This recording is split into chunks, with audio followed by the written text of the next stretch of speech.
Wander to Greater Paths is a Southern Baptist megachurch that boasts a regular Sunday attendance of 26,000 congregants. They had everything: inspired preaching, robust community outreach, and even a talented mime ministry.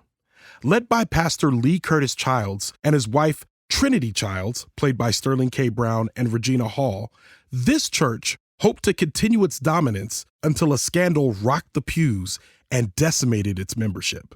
Now, the pastor and first lady find themselves in street ministry, attempting to rebuild their church membership, asking us to honk for Jesus, save your soul. I'm Ronald Young Jr., and I'm on the couch.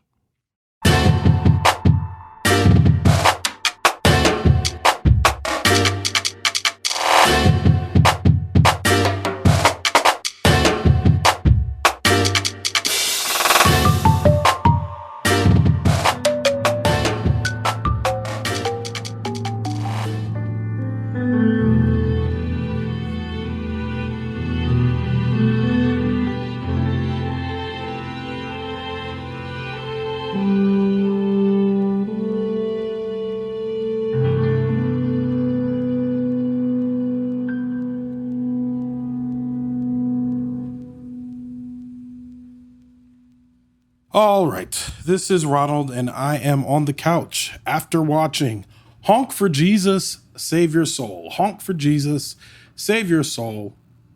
Written and directed by Adamma, starring Regina Hall and Sterling K. Brown. You can get a full list of the cast by clicking on the link in our show notes. This movie is available in theaters, I believe, and also on Peacock. I watched it on Peacock. That's why I'm on the couch.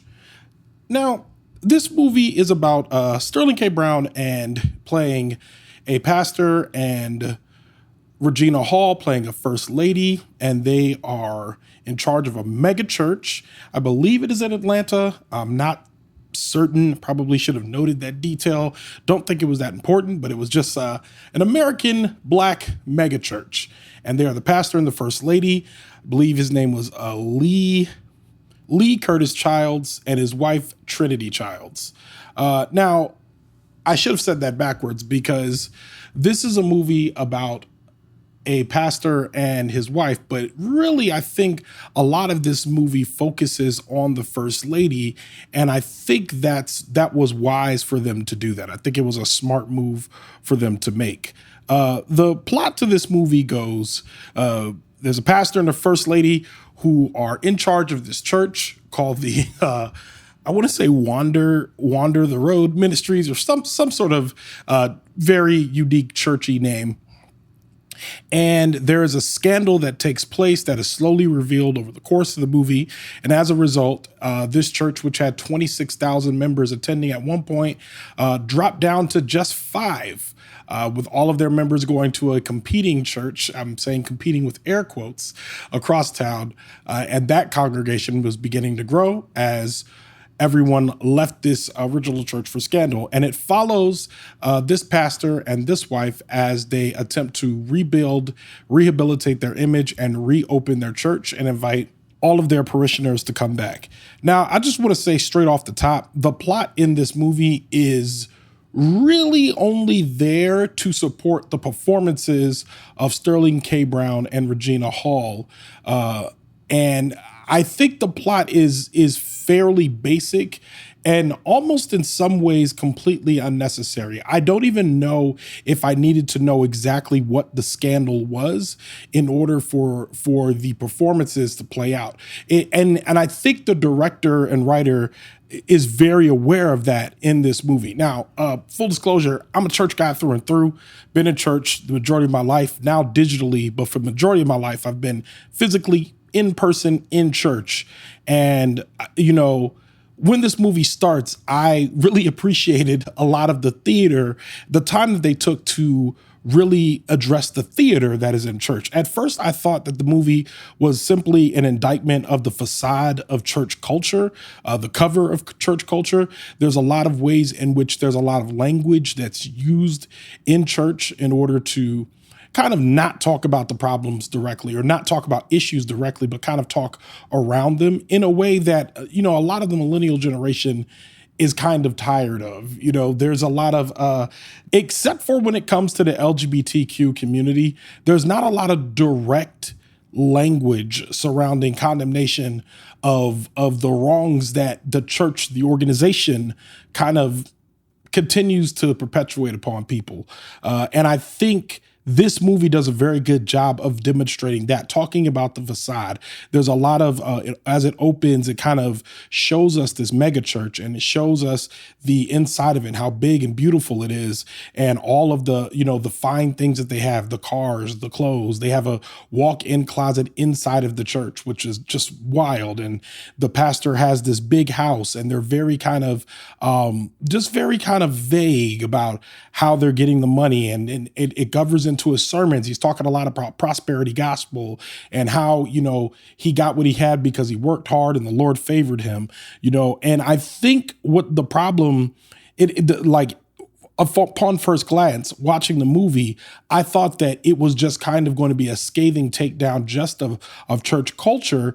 And it kind of goes beyond that. It gets a lot more specific than that. It's not just talking about church culture, but in a lot of ways, it's talking about men at church and power in churches, and specifically Black men and the relationships with them and Black women in these environments. And there's ways in which that this movie covers that, both in the disgraced couple, as well as there's another couple that owns the rival church across town. It kind of demonstrates it in that couple as well. It kind of demonstrates to them them being on the rise, whereas Sterling K. Brown and Regina Hall are on the fall. It kind of demonstrates how these dynamics, power dynamics, play out in these couples when you are a spiritual leader of a worship community. So it's let's get to the performances. I mean, this is a performance-driven movie. I think that this is a movie that both lead actors should be nominated for an Oscar, if not just Regina Hall. But both of them, I think, should be nominated. But if only one of them does, it should be Regina Hall. We'll start with Sterling K. Brown. He does a very good job of playing the showman preacher, the dramatic preacher that does a lot of theater. Everything is overdone, but he also revels in the fine things. He revels in the things that he gets as a result of ministry, and he revels in what the power that he has as a result of ministry, and he deludes himself. He lies to himself first before he lies to everyone else, thinking that he deserves it. And anytime that he breaks character, and when I say character, I mean the character of the doting man of faith. Whenever he breaks that character, it's really just to express frustration about something that he believes that he's entitled to. And it's kind of when something's not going his way, if he's not getting something he's entitled to, that's when you see the cracks in the facade. And I think he does a very good job of that, but that is very familiar to us. We're very familiar with the showman, with the disgraced man, with the man that's kind of like trying to hold it together, convince us that he has it under control. We've seen a lot of narratives like that. That's not unfamiliar here. But Sterling K. Brown does a very good job of selling it.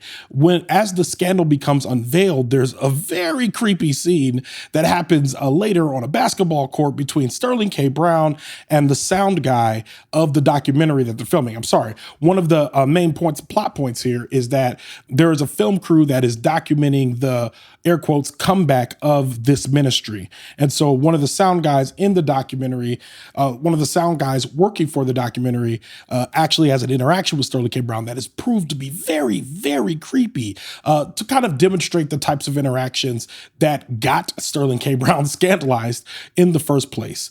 The second part is his interactions with his wife. you can tell that this is a marriage of people that have known each other for a very long time. They have a way of talking to each other and being very aware of the issues in their marriage and in their relationship and in the ministry without directly confronting those issues. So there's a way in which they talk to each other, have tone, and they kind of like engage with one another without actually confronting the issues that they're actually having. And this is all kind of conveyed. It kind of comes to a head in a very uncomfortable sex scene between the two of them, in which they're both like really acting well in the ways they're kind of carrying out everything. Now, Sterling K. Brown, again, great actor, did a wonderful job in this movie. He is only eclipsed by Regina Hall, who I think had to walk a much tighter rope to portray the role that she's playing. And there's one piece of exposition that is said by the two people, the pastor and wife of the rival church across town, where they mention that Regina Hall's character filed then unfiled for divorce because of what happened with the scandal that happened with Sterling K. Brown. I really enjoyed that because what we see here is when we get there, the filing and unfiling of divorce has already happened. And Regina Hall is playing the part of the doting wife and the attentive first lady. And there's a scene early in the movie where she's just sitting in the church pew and staring off into space. And then she kind of realizes that the cameras are on her and she kind of straightens up as if to say, oh, I'm ready to now appear on film. But you can already tell that the depth of which she's going to kind of reach down and so what she's playing is a character who has been grossly wronged by her husband, And she has every right to have walked away. But she also has kind of been like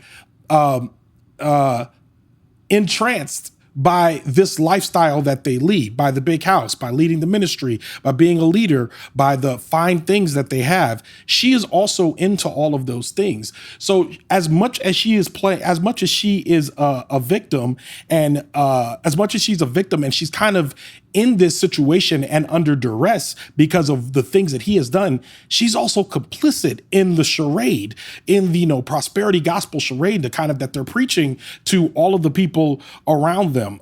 There's a scene in which she is in the mall and she runs into one of her former parishioners, Sister Donetta, and it's a beautifully played by her and the actor that plays Sister Donetta, in which they're kind of just going back and forth to each other and saying, "Bless your heart, oh bless your heart. Oh, you're looking well," but they never hug, they never touch each other, but they kind of talk in this way that if you're there in person, you're like, "Ooh, that was chilly." But for any other person looking at this interaction, they're like, "It was perfectly nice." They're perfectly nice to each other. But you can tell from tone and dialogue, and again, this has to be well acted, not just well written. It has to be well acted in order for them to fully carry this off. And all the portions in which we're focused on Trinity, which is, again, the pastor's wife, anytime that we're focused on her, it is a much better movie. When we're talking about the burden that she is basically carrying for this man, but also because of her own, proclivities for fine culture, for the good things, we're looking at the balance that she's walking. Regina Hall plays this very well because there's a nuance that happens here. The movie starts off and feels more like a straightforward comedy before it kind of really starts to dip its toe into pretty dark themes. As the scandal comes more forward, the darker the movie becomes and the less funny it is as it carries on. Again, as someone who's been a part of a church for a long time, and I've seen various scandals here and there, both in my church and in other churches, none of this felt completely and entirely unfamiliar. None of it did. It felt like everyone in the film kind of did their homework, which I really appreciated. And there's a lot of choices made, especially with the interactions between Sterling K. Brown and Regina Hall, that I feel like create for a much richer and enjoyable movie. The only drawbacks I would say was that and I guess it didn't really need to be plot heavy. It's really driven by characters and performance, way more than plot. And most of you that listen to this podcast know that I'm not a character performance driven movie, although I can appreciate those movies and why they win awards, because if it's a feat of acting, then it deserves to be recognized for being a feat of acting. I don't necessarily think that this was a feat of writing or direction. In some cases, direction, actually more feat of writing than of direction, because I think you had two very good, very well-trained actors performing a very well-written script. Other than that, I don't know how much I liked this movie as a movie, if that makes any sense. I'm not recommending this to anyone to say like, oh man, you're really going to enjoy this, because I got very introspective watching this movie, and it was because I was drawn in by the nuances in the performance and the subject matter more than I was about anything happening along the lines of the plot, because plot points were really just there for the actors to kind of chew on as they kind of, went into each of their performances. There's one portion in the movie where the pastor is laying hands on a child at the church, and the spirit kind of breaks loose and they start speaking in tongues and all of that. And at one point it cuts away to the child doing a talking head with the documentary, and she just says, "I love good theater." And what happens next as the movie continues is really just a demonstration of the theater that continuously happens at this church, and kind of in churches in a lot of ways. It is very dramatic. Like, I am a believer in the terms of the Spirit and being moved by the Spirit and the Holy Ghost and all of that. But there is a lot of theater that goes along with being especially with being in Black churches. And anyone that's been a part of a Black church knows that. Anyone that's been part of any sort of charismatic church should be able to understand what I'm saying here. If you're not a part of church, you might feel a disconnect from this movie because you're kind of watching it. There's some things that the movie kind of expects you to know walking in. It expects you to know it by sitting down already. And I can see why the audience score on this movie was rated lower than the critic score, because it seemed like there seems to be a disconnect between the type of movie this was. There were complaints about it not being funny enough, or it taking the subject matter too seriously. And I would argue that this is a dramatic movie with comedy elements. I don't think this is a comedy. I think there's funny parts of the movie, and there are parts that I definitely laughed at. But other than that, this is not a Medea movie. This is not a Medea church scene. They're taking these characters very seriously, and we're kind of seeing the cracks of the facade come through both on the characters. Both on the characters and the culture of the church that they're in.